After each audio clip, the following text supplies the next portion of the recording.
kebanyakan orang itu ya menilai kalau SMK itu anaknya nakal-nakal. Sering dicat seperti itu karena waktu kita pertemuan dengan anak SMA, Alia, mereka memang kelihatannya itu manis gitu. Kalau anak SMK itu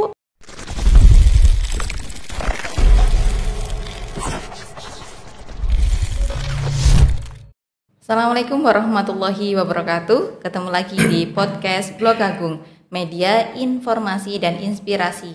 Bersama saya Zulaika dengan seorang narasumber yang keren. Beliau muda dan bertalenta. Jadi sebelum kita masuk ke acara inti, seperti biasa, dalam podcast ini kami akan terus menghadirkan orang-orang yang memang ahli di bidangnya dengan tujuan mereka dapat memberikan wawasan tentang apa yang mereka ketahui untuk kita semua. Baik, beliau adalah Bapak Agus Priyadi, Magister Teknik. Beliau menjabat sebagai Kepala Sekolah di SMK Darussalam Blok Agung. Assalamualaikum Pak Agus. Waalaikumsalam warahmatullahi wabarakatuh. Salam SMK. Oh, salam SMK gitu ya Pak? Salam SMK. SMK bisa dulu gitu? Iya, SMK bisa gitu. Sekarang tetap atau berubah? Ada salam sendiri kita kalau itu. Gimana Pak salamnya Pak? SMK bisa, SMK hebat, SMK luar biasa, gitu salamnya gitu. Terus kalau di siswa itu ada kata tambahan, saya SMK, saya luar biasa gitu. Wow. Gitu. Kalau di zaman saya dulu itu cuma SMK bisa gitu. Ya, saya kan lulusan SMK juga Pak. SMK juga tahun berapa? Lulus tahun 2012. 2012. Ya. Ya, berarti saya masih sudah guru di sana berarti ya. Ya, jenengan kalau saya mboten salah niku teng otomotif. Iya, memang basic saya memang orang otomotif. Orang TKR ya. TKR gitu. Kan kalau lewat itu ngertos jenengan ngaten kula. Sebelumnya terima kasih nggih Pak sudah berkenan hadir. Ya, saya juga berterima kasih sudah bisa hadir di sini dan akhirnya bertemu dengan alumni SMK yang bertalenta juga kayaknya. Wow. Masih belajar Pak, mohon bimbingannya. Ya.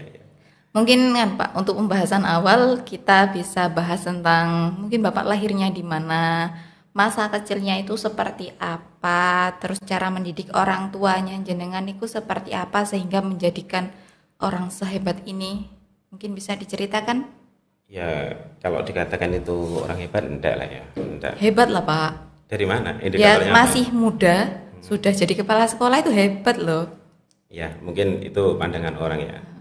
Tapi saya jawab pertanyaan begini. Saya sebenarnya kalau menceritakan tentang masa kecil saya atau masa di mana saya mulai tumbuh sampai berpendidikan itu, sampai saya di bangku kuliah itu, ya itu sesuatu yang enak dikenang, tapi tidak enak untuk diulang. Gitu. Oh gitu ya? Iya, tidak enak. Maksudnya itu gimana itu? Masih abstrak gitu? Iya, abstrak. Gini, jadi umum ceritanya itu saya dari kecil itu berasal dari keluarga yang tidak mampu. Jadi saya sekolah itu modal utamanya itu hanya nekat gitu. Di satu kampung saya itu pada saya sekolah satu desa itu hanya 7 orang yang kuliah S1. Oh, bagus itu Pak. Di wilayahku 1 aku tok Pak. Berarti kamu jenengan berarti di bawah saya gitu ya berarti ya. Kalau saya hanya 7 itu salah satunya saya dan alhamdulillah saya salah satu orang yang bisa keterima di perguruan tinggi negeri pada waktu itu di Malang. Hanya 7. Ya masa kecil saya lumrahnya orang ya, tapi dari masa kecil saya ini mungkin ada hal yang menarik lah. Kalau semuanya itu nanti kalau saya cerita nangis nanti. Kalau ini sesuatu enggak apa-apa, biar kayak layangan putus aku biar gitu ya. Nangis terus. Ada hal yang menarik bahwa saya itu ada pengalaman ketika kecil saya itu dari kecil itu dididik oleh ayah dan ibu saya, bapak ya, saya nyebutnya bapak dan ibu saya itu ya bekerja di sawah tapi ngangon. Sama tahu ngangon ya? Tahu. Ngangon kerbau, buffalo tahu ya? Yes. Ya mungkin itu juga yang menjadi pendorong diri saya pribadi. Ya apakah ini kebetulan atau tidak saya juga tidak tahu, karena saya melihat minimal saya melihat ada 3 tokoh ya di dunia ini yang gara-gara ngangon itu ya, gara-gara menggembala ini menjadi orang sukses. Saya sebut saja misalkan dari tokoh pewayangan, jenengan tahu namanya Krishna tahu ya? Itu kan juga pengangon sapi gitu ya. Di umat sebelah, umat Nasrani itu Yesus itu katanya juga penggembala kambing. Bahkan Nabi Muhammad sendiri juga penggembala. Saya juga penggembala gitu loh.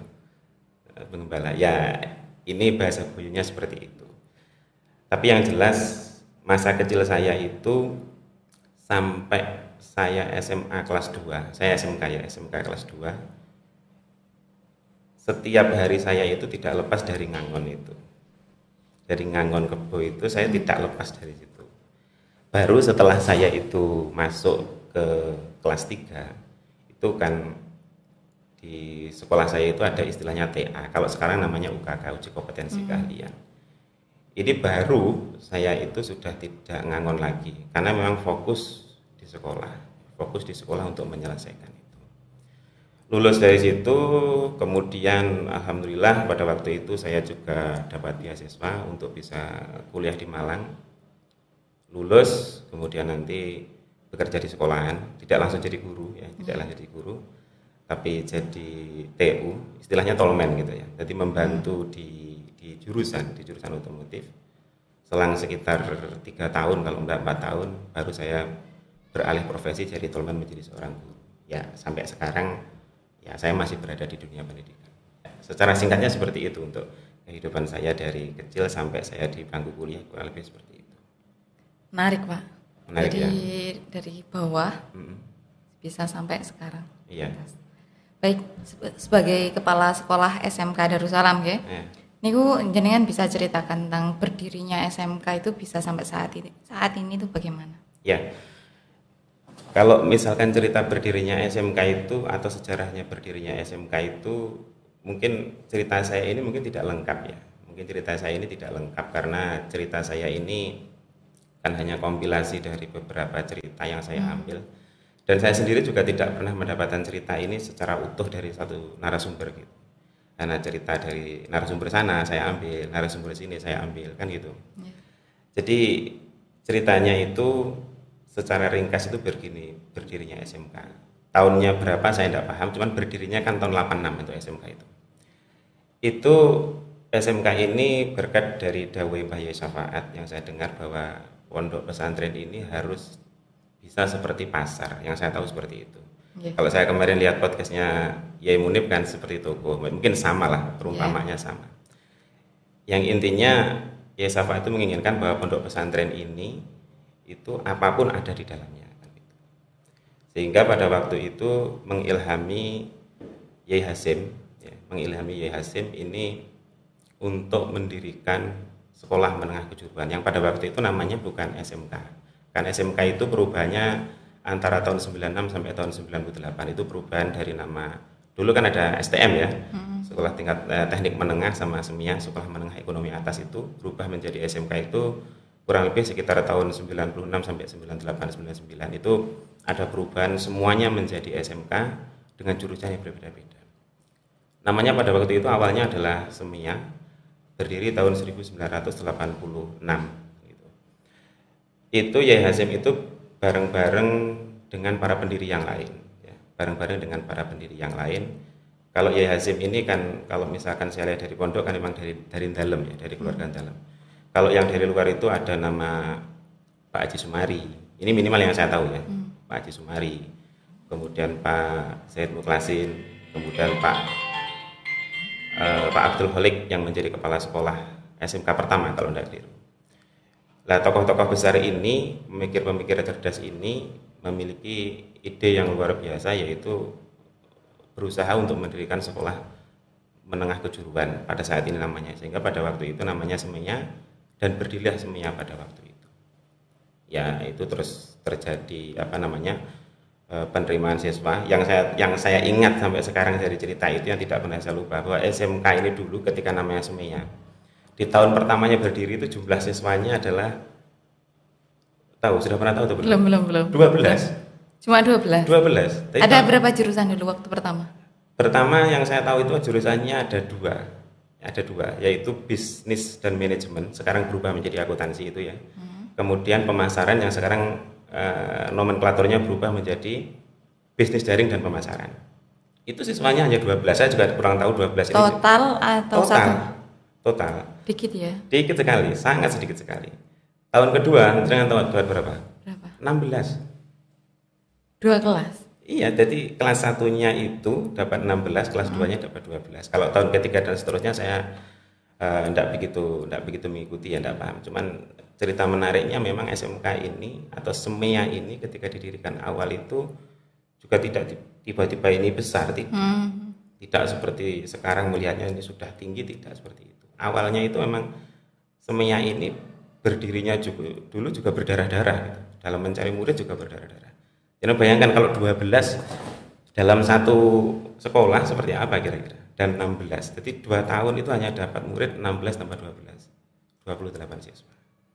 Tapi ya berkat kerja keras dari para pendahulu-pendahulu kami, yang saya katakan orang-orang yang beride, cerdas dan brilian, alhamdulillah SMK ini pernah mencapai puncak kejayaan, yaitu pernah di tahunnya jenengan insya Allah itu jumlah siswanya mencapai 1.200-1.300. Iya, kan waktu Des Natalis atau apa gitu kan disebutkan ya jumlah siswanya ya.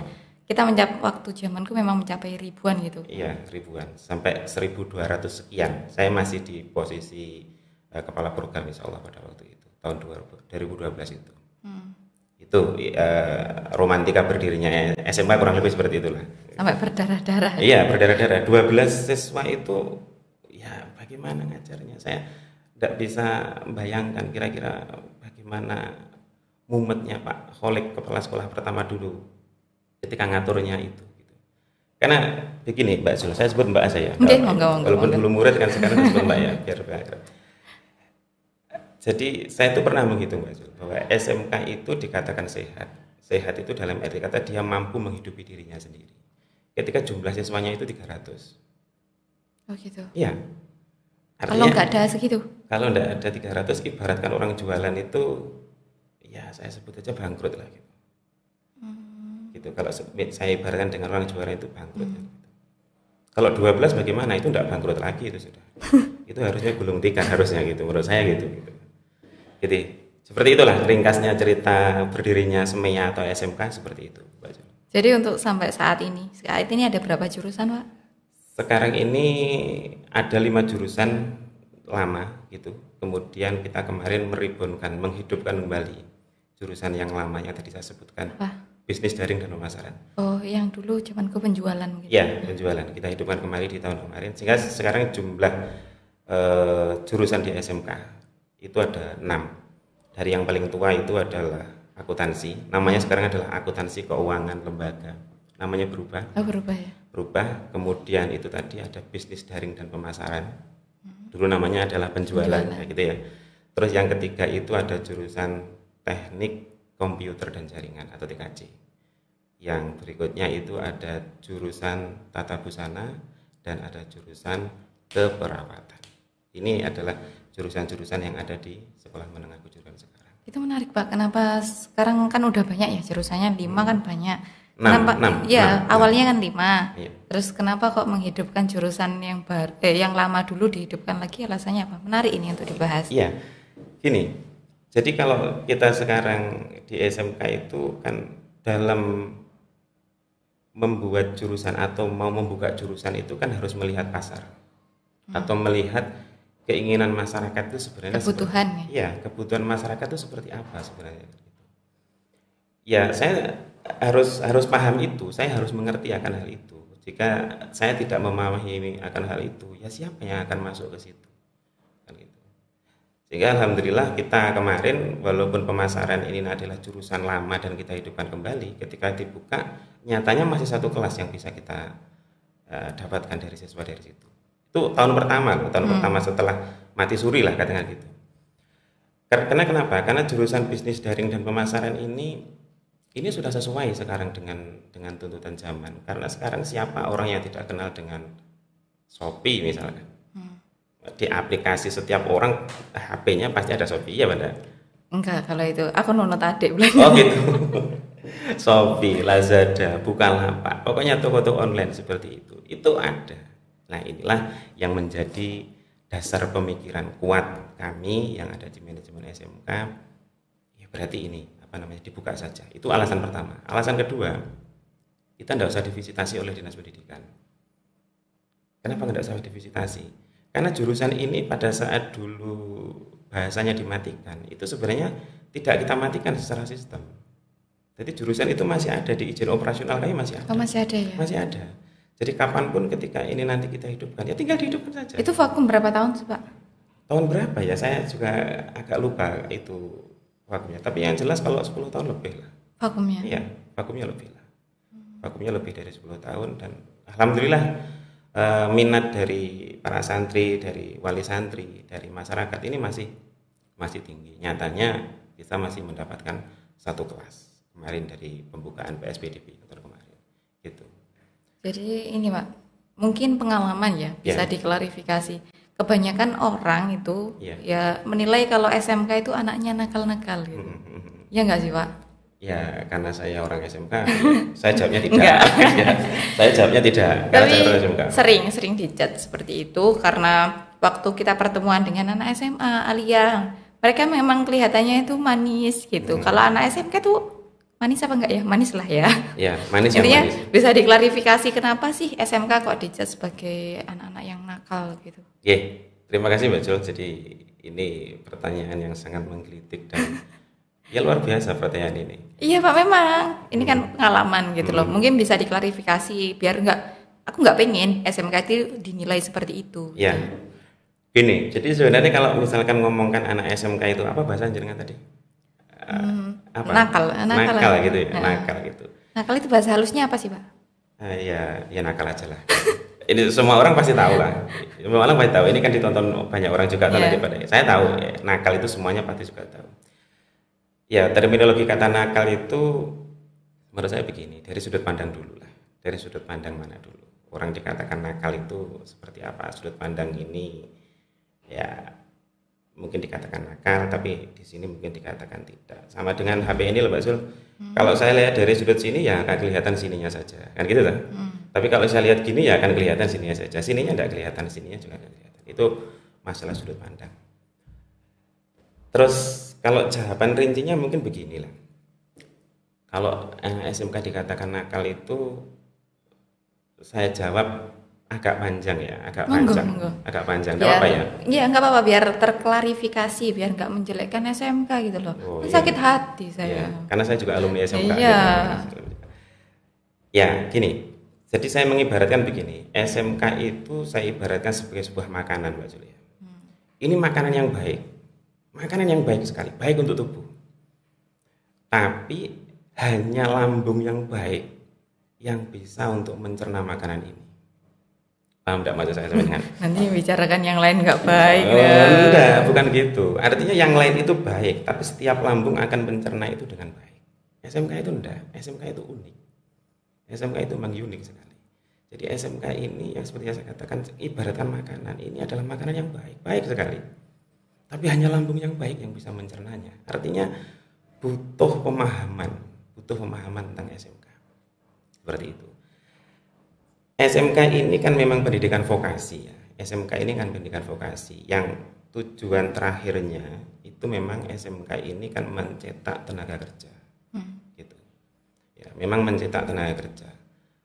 Ya, apakah tidak boleh anak yang sekolah di SMK itu misalkan kuliah? Boleh. Nyatanya secara peraturan kan juga boleh. Jenengan sendiri dulu kuliah di mana? Di sini kan? Boleh kan? Kan tidak ditanya kamu anak SMK tidak boleh kuliah kan? Tidak ada. Artinya boleh, ketika kuliah juga boleh. Nah, SMK ini karena pendidikan vokasi, makanya SMK ini nanti akan lebih banyak pendidikan produktif. Ya, akan banyak pendidikan produktif.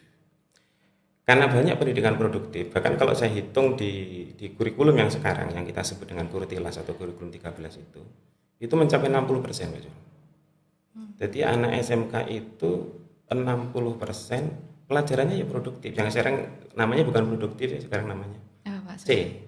Ya, muatan C, ada muatan A kayak agama, muatan B kewilayahan, dan muatan C itu adalah produktif yang dulu kita kenal dengan. Saya sebut produktif saja. 60% itu mapelnya adalah produktif. Berarti kalau dalam waktu 1 minggu 6 hari gitu ya. Berarti itu kurang lebih sekitar 4 hari itu mata pelajarannya ya produktif. Ini bingkai untuk menjawab pertanyaan tadi yang nakal tadi ya gitu ya. 1 bulan berarti kurang lebih itu sekitar 20 hari mereka itu pelajaran produktif. Bersama siapa mereka? sebetulnya dengan para teman-teman guru-guru produktif di masing-masing jurusannya. Karena mereka ini adalah berada di produktif, karena mereka ini nanti berada di laboratoriumnya mereka masing-masing. Kan begini, ada sebuah teori begini, sesuatu yang dilakukan secara berulang-ulang ini akan menjadi karakter. Kan gitu? Sesuatu yang dilakukan secara berulang-ulang akan menjadikan ini sebuah karakter. Kalau ini sudah menjadi karakter, ini akan dibawa kemana-mana. Kan gitu. Makanya tidak heran kalau misalkan ada anak otomotif, anak TKR, setiap hari apa yang dia lihat? Kalau anak TKR jalan, Pak. Ya, enggak. Yang dilihat ketika di laboratoriumnya apa kira-kira? Logam kan? Bawa martil gitu ya, bawa tang gitu ya. Hampir tidak ada di sana itu benda yang terbuat non logam, semuanya logam. Keras ya? Ya, keras. Setiap hari yang dilihat itu.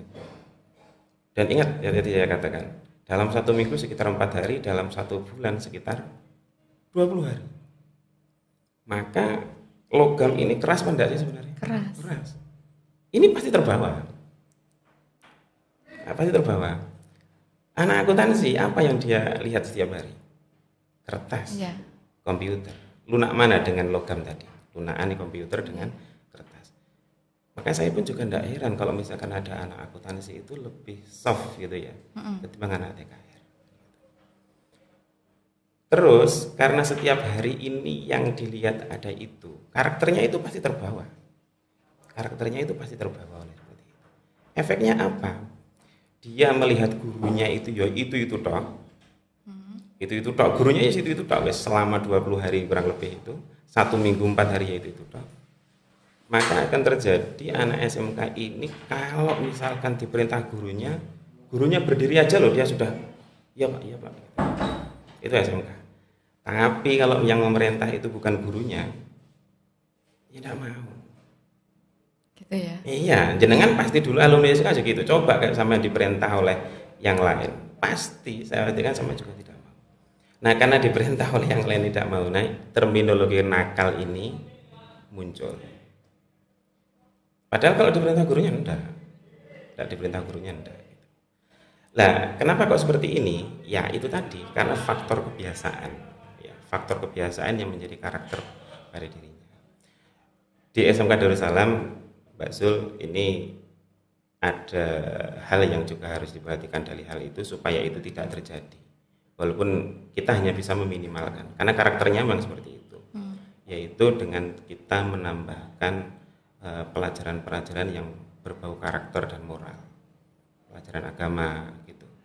Kayak anak-anak desa ya, anak-anak desa ini kan selain diberikan materi yang umum struktur kurikulum, kita berikan mereka materi tentang diniyah. Ada diniyah anak desa.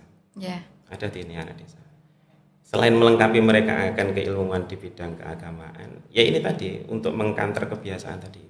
Itu di semua unit ada diniyah atau cuma di SMK aja Pak? Soalnya kan di sini ada banyak unit ya. Ya, saya tidak bisa menjawab di unit yang lain ya, karena saya juga kurang paham. Tapi yang jelas 100 lebih anak desa di kami. Anak desa itu berarti anak yang tidak mondok. Itu kita berikan pelajaran diniyah supaya mereka itu paling tidak kenal sholat, kenal bersuci. Waktunya Pak, waktu pemberian waktu diniyahnya? Setelah jam sekolah. Sampai dengan jam? Waktu asar. Nah, pengambilan waktu sampai asar ini juga bukan tanpa alasan. Kita punya alasan. Kenapa kok itu diambil sebagai waktu asar? Ya karena supaya anak-anak itu minimal ya. Saya tidak mengatakan anak desa ini tidak ada yang pernah sholat, tidak. Minimal itu pernah melakukan sholat. Jadi pendidikan kita itu tidak hanya textbook, misalkan buku ditulis, hafalan, tidak kayak gitu. Tapi langsung pada aplikasinya. Insya Allah teman-teman yang bergerak di bidang ini pun juga kompeten, karena juga alumni Darussalam juga. Wudu mereka dibimbing, kemudian setelah itu sholat berjamaah, diajak untuk sholat berjamaah. Ini penanaman karakter yang kita langsungkan di anak-anak seperti itu. Putra putri ya? Putra putri kita laksanakan kegiatan itu. Yaitu tadi supaya ini loh, kesan atau terminologi nakal yang kadang dijaskan kepada SMK ini ya tidak turun lah. Seperti itu keterangannya kalau untuk SMK yang tadi dikatakan nakal seperti itu. Untuk seingat saya dulu waktu masih SMK itu siswanya itu SMK selalu tinggi ya Pak, maksudnya kuantitas siswanya gitu loh. Untuk progresnya mungkin bisa diceritakan mulai dulu atau sampai kapan pun jenengan bahas mungkin progresnya SMK Ya. untuk siswanya. Ya, memang benar Mbak Jul. Jadi saya masuk di sini itu kurang lebih tahun 2008 ya. 2008. Jadi saya masuk di SMK ini benar-benar tahu mengikuti gitu ya, benar-benar tahu mengikuti SMK ini nanti mengalami kenaikan. Jadi grafiknya itu naik. Dari murid sekitar 600-700 naik terus sampai di 2012 itu ya mengalami penurunan ya, mengalami penurunan. 2012 itu angka tertinggi kita memang 1.200-1.300 seperti awalnya tak ceritakan tadi itu. Terus ada penurunan terus kemudian landai kan gitu. Saya ketiban campur untuk menahkodai SMK. Sementara ini menahkodai SMK itu tahun 2019. Tahun ajaran 19-2020 gitu. Ini Masih baru ya Pak ya? Baru 2 tahun setengah ya, 2 tahun setengah berarti ya. Saya jumlah siswa SMK itu kurang lebih sekitar 700-an lah, sekitar 700-an pada waktu itu. Pada waktu pertama menjabat. Terus kemudian sekarang alhamdulillah jumlah siswa kita ini sudah mencapai sekitar 900-an. Kalau tidak keliru 900 kurang 5 atau 895. Seperti itu untuk grafik kenaikan siswanya seperti itu. Jadi setiap tahun kurang lebih sekitar 100 ya penaikan dari jumlah ya. Gitu. Nah ini pun berdasarkan diskusi panjang Mbak Juli. Ini berdasarkan diskusi panjang dengan teman-teman yang ada di manajemen. Kita ini sebenarnya di SMK ini yang mau kita kerjakan dulu apanya? Yang mau kita kerjakan dulu itu apanya? Apakah dari sisi kuantitas ataukah dari sisi kualitas? Akhirnya dari diskusi yang panjang ini akhirnya diputuskan ini dari sisi kuantitas. Ini panjang, diskusinya panjang. Kita memutuskan untuk memilih kuantitas dari kualitas ini panjang. Tapi kalau dipilih bareng kenapa Pak? Kalau dibarengin, kuantitas ya kualitas gitu. Ya, maksud dari dipilih kuantitas itu bukan kualitas ditinggalkan, tidak ya, tidak. Tetapi nanti yang menjadi garda pertama kita itu adalah dari sisi kuantitas. Tahun ini terakhir. Tahun ini terakhir. Berarti pada tahun yang akan datang kualitas ini menjadi prioritas utama dari kami. Karena gini Mbak Jul, saya ini kan sering banget ya, bahkan saya itu ada kebiasaan kalau tidur enggak mendengarkan khusbah itu kan gak enak gitu.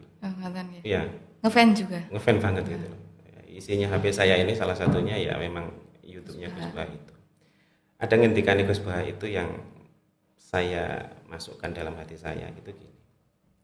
Jadi khusbah itu mengatakan kurang lebihnya demikian, bahwa apa dikira orang Islam yang bisa sholat Jumat itu katanya, itu kata khusbah ya, bukan kata saya, hanya menirukan saja. Itu dengan santai, tidak ada halangan, tidak ada rintangan, itu dari orang yang muslim dan soleh saja atau muslim yang mereka juga tidak sholat. Jawaban khusbah yang paling berperan itu adalah orang muslim yang tidak sholat. Saya heran mendengar kok bisa gitu ya. Ternyata setelah saya ikuti, dia mengibaratkan gini. Ketika ada orang muslim yang muslim, dia itu muslim, Islam gitu. Walaupun dia itu tidak ikut sholat Jumat, tapi ketika ada orang sholat Jumat, itu tidak pernah ganggu.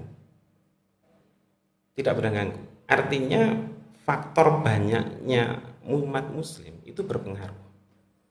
Sampai dia mencontohkan, kalau misalkan bagaimana kalau saudara itu sampai berada di tempat minoritas Islam.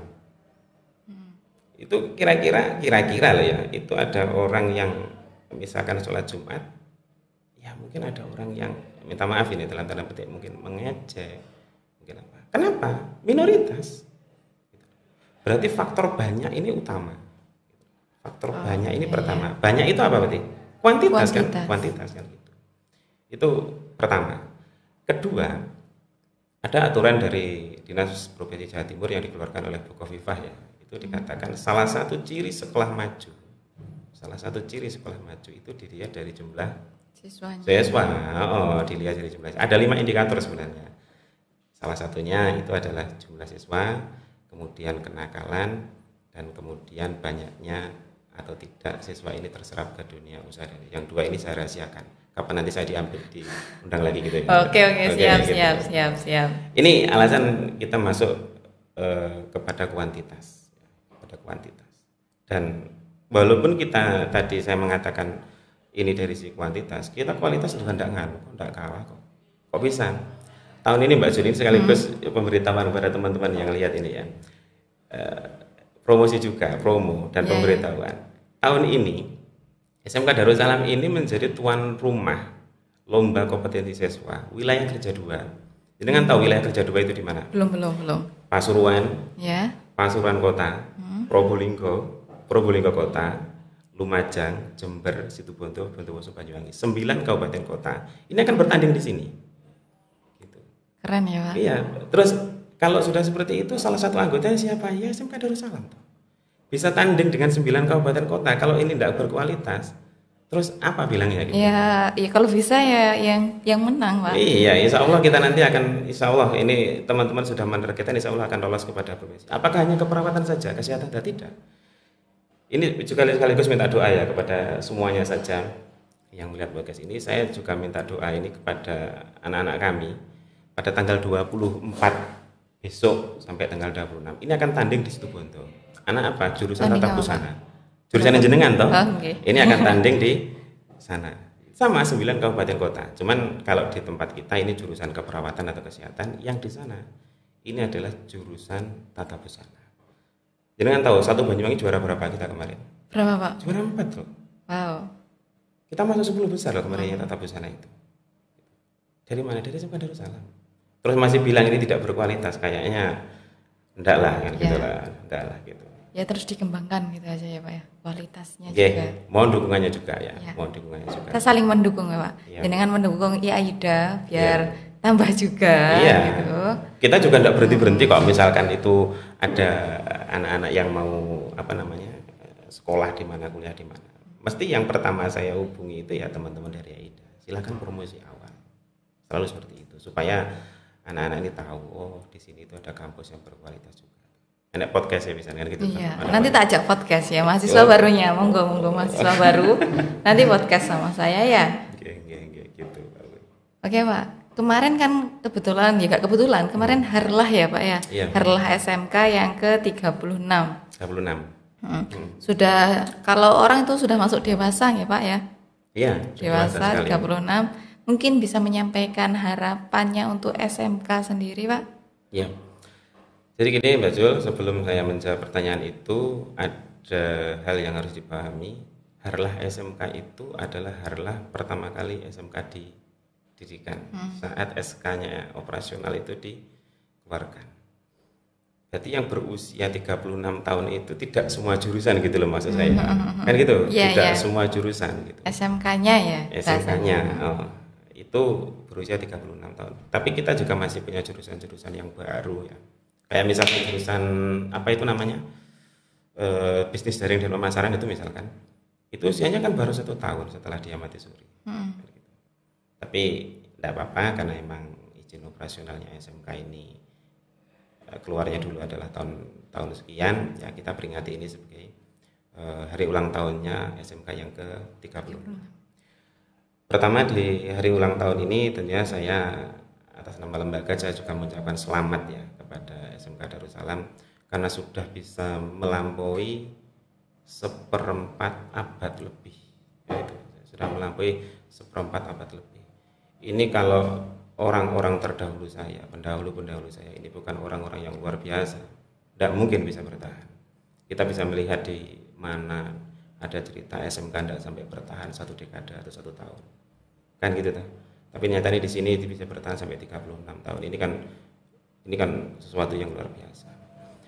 Yang selanjutnya saya mengucapkan terima kasih. Yang jelas saya tidak bisa menilai ini dengan angka gitu ya. Tidak bisa saya nilai dengan angka ini. Kepada para pendiri, kepada para pengasuh Pondok Pesantren Darussalam yang itu tadi ya saya katakan memiliki ide cerdas. memiliki tujuan yang sangat luar biasa untuk mendirikan SMK. Saya berdoa semoga para pendiri SMK, orang-orang terdahulu kami, orang-orang yang dulunya guru-guru SMK, staf tata usaha SMK, pokoknya seluruh yang berhubungan dengan SMK lah. Semoga apa yang telah dia lakukan untuk SMK semuanya ini bisa sebagai amal jariah gitu ya, yang tidak lekang untuk dimakan oleh waktu. Nah, seperti itu. Untuk ke depan saya juga meminta doa kepada semuanya, semoga SMK ini pertama semakin istiqomah di dalam melayani siapapun yang berhubungan dengan SMK. Ya, pondok pesantren, santri, wali santri, masyarakat, ya IDA di dalamnya dan semuanya itu semoga SMK ini di usianya yang ke-36 tahun ini semakin bisa memberikan pelayanan yang terbaik. Saya guyonan dikit ya. Jangan tahu produknya lembaga pendidikan itu apa? Ini pertanyaan kritis loh ya ini ya. Saya yang mengambil MC sementara ini. Produknya SMK. Produknya SMK. Pokoknya lembaga pendidikan di dalamnya berarti ada SMK. Apa produknya itu? Apa Pak? Aku gak paham Pak. Rata-rata orang mengatakan murid gitu ya. Oh ya. Oh muridnya gitu. Salah toh. Dari mana SMK atau misalkan lembaga pendidikan itu produknya itu adalah murid? Ya murid itu manusia, masa diproduk oleh lembaga pendidikan kan enggak kan? Murid itu ya produknya bapak dan ibu, kurang lebih kan itu kan gitu toh. Gitu. Yeah. Produknya lembaga pendidikan itu pelayanan. Makanya doa saya tadi adalah semoga SMK ini bisa memberikan pelayanan, semakin bisa memberikan pelayanan yang terbaik untuk kesemuanya saja seperti yang tak sebutkan tadi. Baik Pak, untuk pembahasan akhir, closing statement dari jenengan. Oke. Pertama saya tentunya mengucapkan terima kasih ya sekali lagi karena sudah diundang di sini. Sama-sama Pak, kami juga terima kasih sudah mau diundang. Iya, saya juga terima kasih. Akhirnya saya juga bisa banyak ngomong di sini juga dan bisa didengar. Jadi gini, kepada semuanya saja yang melihat dari podcast ini, saya mengatakan bahwa pendidikan itu penting ya. Pendidikan itu penting. Pendidikan itu harus digapai, harus bisa dijangkau sampai lapisan masyarakat sampai kapan. Kenapa? Ini adalah cara yang paling tepat untuk bisa menaikkan dan bisa lebih memajukan negara kesatuan Republik Indonesia ini. Terima kasih Pak sudah berkenan hadir di acara ini. Sama-sama. Baik, demikian podcast kali ini. Sampai jumpa di pertemuan selanjutnya. Saya Zulaika. Wassalamualaikum warahmatullahi wabarakatuh.